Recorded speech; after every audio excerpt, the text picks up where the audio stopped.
Today's lesson is just too important to wait, and I almost didn't do it, because these verses that we're going to be studying today, they're going to come up again in the book of Enoch, and I'm planning on starting an Enoch series here on the podcast early next year. So you might hear some of this information repeated again in a few months down the road.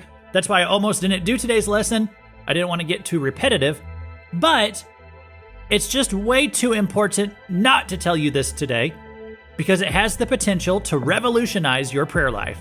And it gives us some very practical application to this series of episodes that we've been doing about spiritual warfare and demons for the past few months. I mean, why spend all this time talking about the capabilities of spiritual beings like demons if we don't also learn the capabilities that we have as Christians to stop them? So in Matthew 16, Jesus informs his followers about the spiritual authority that we have. He says in verse 19, "I will give you the keys of the kingdom of heaven, and whatever you bind on earth shall be bound in heaven, and whatever you loose on earth shall be loosed in heaven." But this terminology has not really shown up so much in the Bible before, so what in the world does this mean? I find it to be weird, and I'd like to explore why it's in the Bible. So turn to Matthew 16, and let's get weird.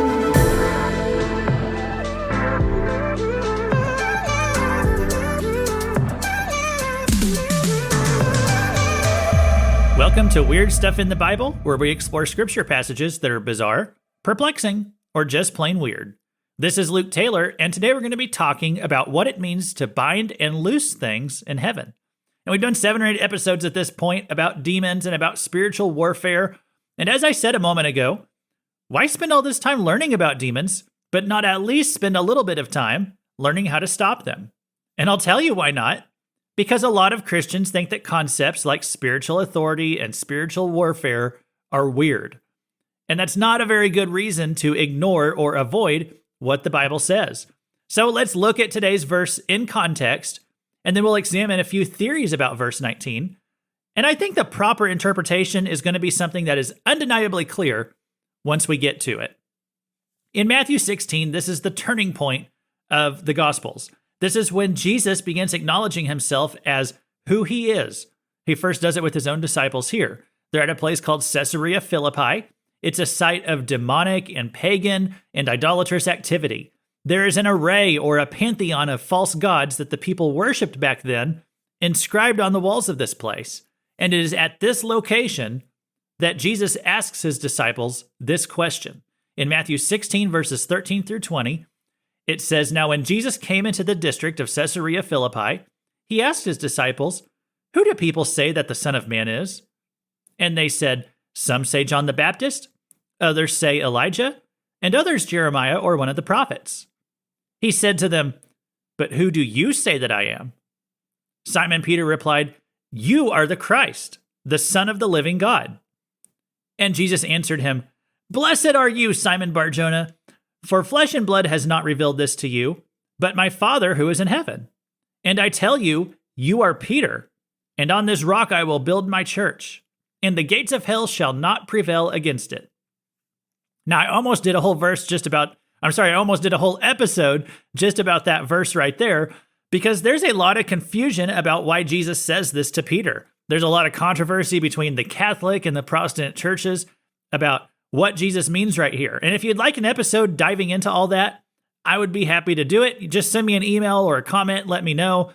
But for now, we're just going to continue on with verse 19, where Jesus says, "I will give you the keys of the kingdom of heaven, and whatever you bind on earth shall be bound in heaven, and whatever you loose on earth shall be loosed in heaven." Then he strictly charged the disciples to tell no one that he was the Christ.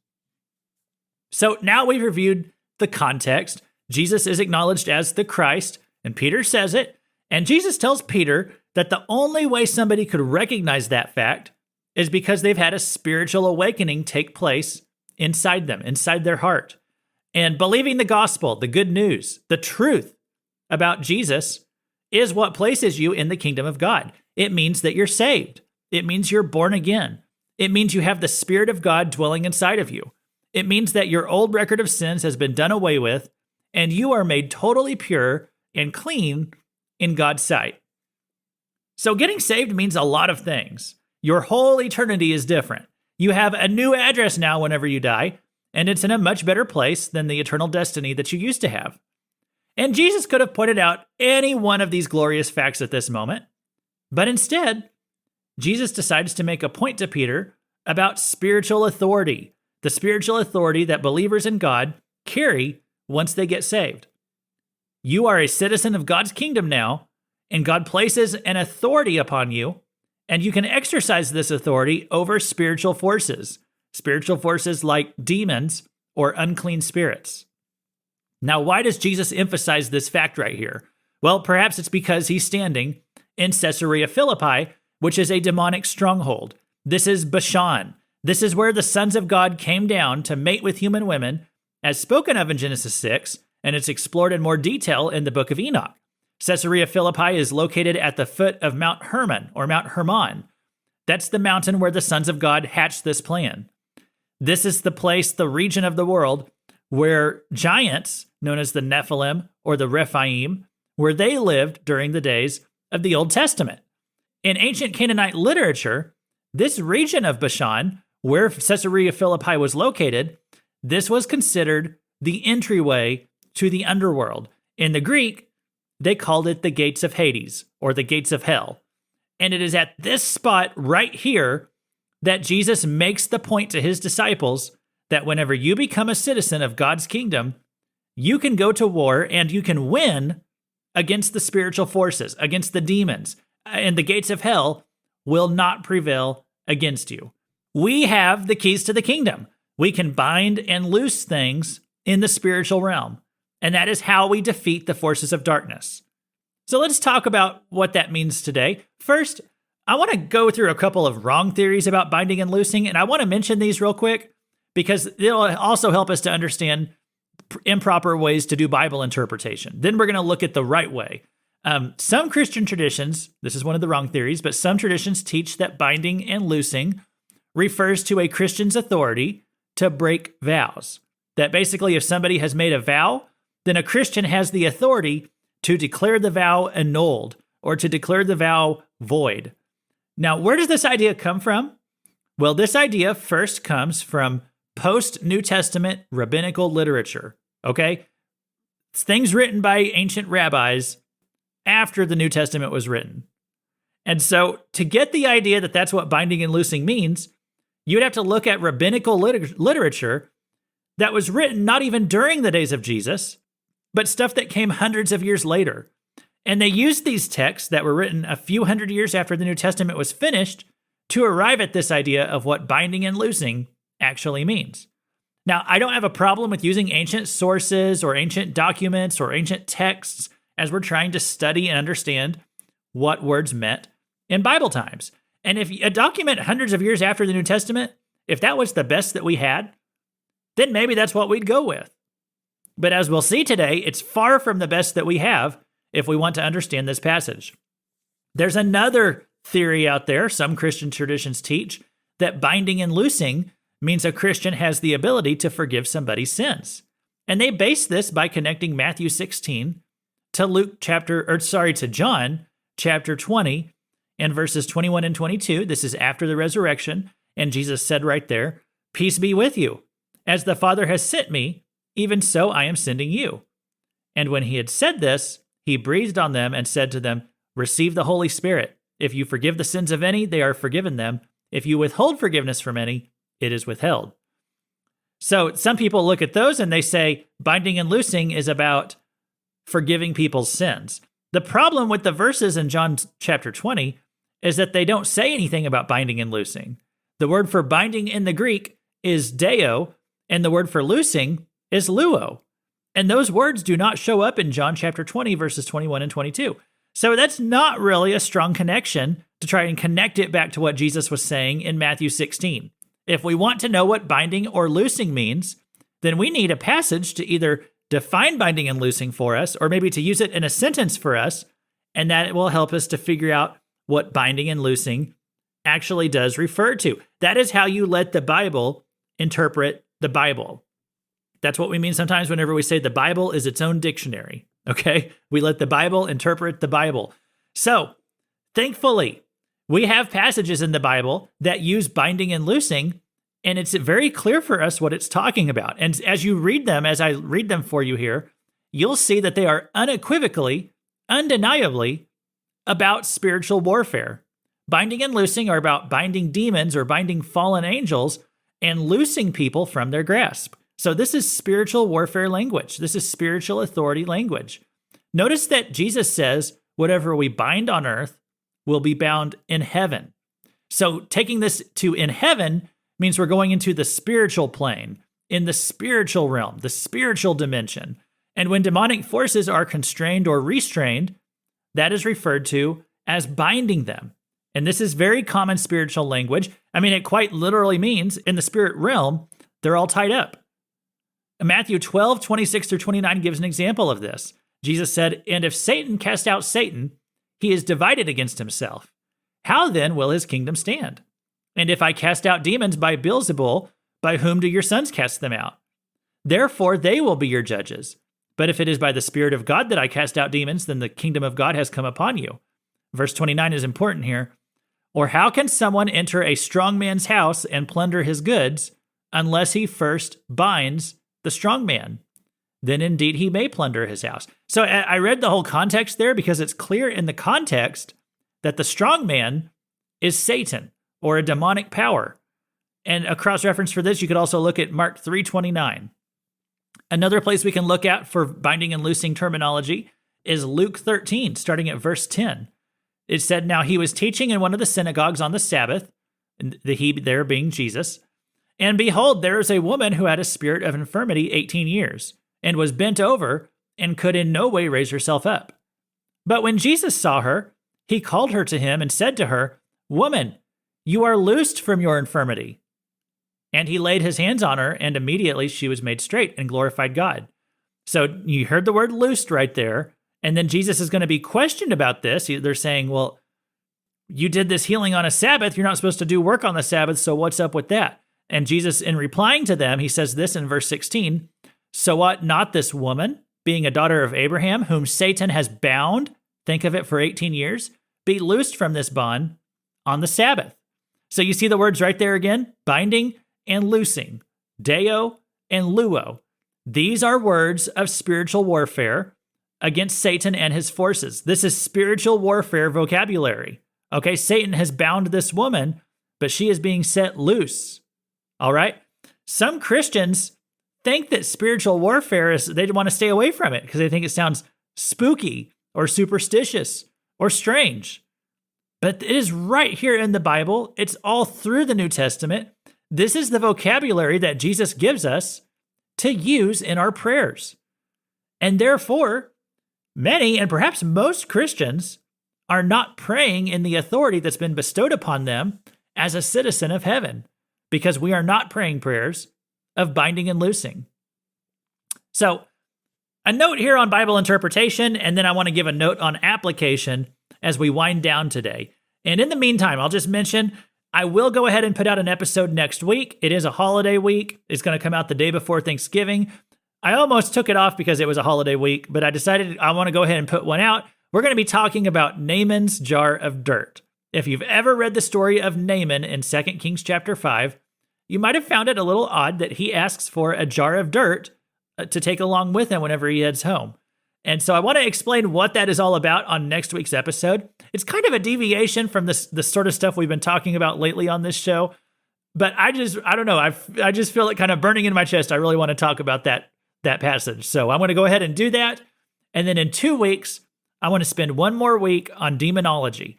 And I plan to discuss the comment that Jesus made when he was talking about demons that wander in dry and desolate places. I want to explain what that's all about. So in the meantime, if you've been enjoying this podcast, I invite you to leave a 5-star review on Apple or to leave a positive comment on whatever platform you're listening on. If you ever want to get in touch, I'd love to hear from you. My email is weirdstuffinthebible@gmail.com. And a note on Bible interpretation real quick. So I discussed today how there's various theories as to how to parse these words in Matthew 16. But we should always let the Bible interpret the Bible. If we want to know what binding and loosing means, we should look at how the Bible defines or uses those terms. We shouldn't look at rabbinical literature that was written hundreds of years after the Bible to know what the words in the Bible mean. Now, like I said before, if that's the best you got, then that's the best you got, okay? Sure. But if we already have the words being used in the Bible, then that should have first priority, not looking at extra biblical sources, okay? Extra biblical means things that go beyond the Bible. Now, I'm fine with using extra biblical sources, like the book of Enoch, okay? I'm fine with using that. And if I wanted to, I actually could have gone to the book of Enoch today, and I could have proved from that book that binding and loosing is spiritual warfare language. But as much as the book of Enoch illuminates our understanding of the Bible, I didn't need to go to the book of Enoch today because the Bible already does that for us on its own. And the Bible has the highest priority anyway. So we'll get into Enoch stuff next year, and we'll probably revisit some of these themes. But I don't need to go to Enoch if the Bible already explains it for us, okay? I could have gone to the works of Josephus to prove that the ancient Jews said binding and loosing was spiritual vocabulary. Josephus was an ancient Jewish historian, and many of his works are very helpful in illuminating our understanding of the Bible. I would have went there if I needed to, but I didn't, because I didn't need to. The Bible defines itself. So always give the Bible itself the highest priority in Bible interpretation. Whenever you want to figure out what a word means, start with how the Bible uses it before you look at ancient sources, before you go to Webster's dictionary, before you go to anything else. Start with what the Bible says. So that's how we know that binding and loosing, it's not about vows. It's not about forgiving sins. This is about spiritual warfare. And so as we wrap up, one of the books that has the most spiritual vocabulary, or maybe we could say takes place in the spirit realm, the spiritual plane, one of the books that does that the most is Revelation. And we see the terms of binding and loosing all throughout Revelation, and keys, okay? Remember this idea of keys, that you have the keys to the kingdom. This idea of binding and loosing is tied to the keys of the kingdom, and you see that word show up a lot in Revelation also. Whenever I got my current job and my last job, basically when I got those jobs, I was given a key to the place where I worked. And this key was a mark of authority. It meant that I'm a professional of this place. I'm a leader at this place. And so that's why they gave me a key. The key also meant responsibility. I had certain responsibilities that went along with the trust of a key that was being placed in my hands. And so the first thing that Jesus wanted his disciples to know as they were brought into the kingdom of God and given kingdom citizenship is Jesus wants them to know that there are certain authorities or responsibilities that come with kingdom citizenship. And so keep that in mind as we look at a few verses here from Revelation. If you hear some pitter patter in the background, it's raining outside pretty hard, so I don't know if that's coming through on the microphone or not. But if you hear it, that's what it is. So anyway, Revelation 20. This has an angel binding up Satan during the 1,000-year millennial kingdom. And it says there, "Then I saw an angel coming down from heaven, having the key to the bottomless pit, and a great chain in his hand. He laid hold of the dragon, that serpent of old, who is the devil and Satan, and bound him for 1,000 years. And he cast him into the bottomless pit and shut him up and set a seal on him, so that he should deceive the nations no more till the 1,000 years were finished. But after these things, he must be released for a little while." So it says there that Satan will be bound. He will be overpowered. It said an angel with the key, the authority, can bind Satan. And then whenever he is set free in Revelation 20 verse 3 right there where it said he will be released, it actually says in the Greek, he will be loosed. Okay, it's translated right here as released, but it's the same Greek word luo. Okay, he will be loosed. So again, it's this spiritual vocabulary of binding and loosing, referring to how spirits are bound. And it all came back to the authority of having this key. Remember, you and I have been given a key once we're brought into the kingdom.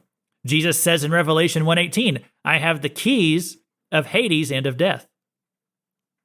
It says of Jesus in Revelation 3:7, "He who has the key of David, he who opens and no one shuts, and shuts and no one opens." Revelation 9:1 says, "Then the fifth angel sounded, and I saw a star fallen from heaven to the earth." That's referring to an angel. Many times in Revelation, angels are called stars. And so the verse continues, To him was given the key to the bottomless pit. And as you read that there, this angel is going to open a door to a place that's called the abyss. And he's going to set loose demon locusts in a plague upon the earth. It's quite freaky, actually. This is one of those plagues of Revelation. And it says a few verses later in that chapter about another plague, Revelation 9:14. It said, release the 4 angels who are bound at the great river Euphrates. When it says right there, release, it's the Greek luo. It says to loose the angels, essentially. Loose the angels who are bound. Binding and loosing. Deo and luo.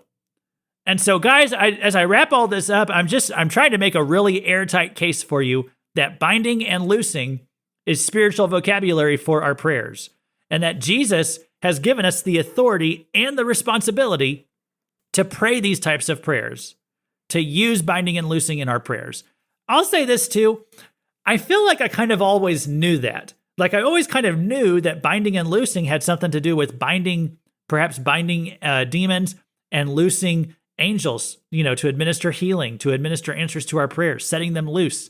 And so I always kind of knew that. I don't know how I knew that. I just kind of, maybe I just heard it before in sermons or something.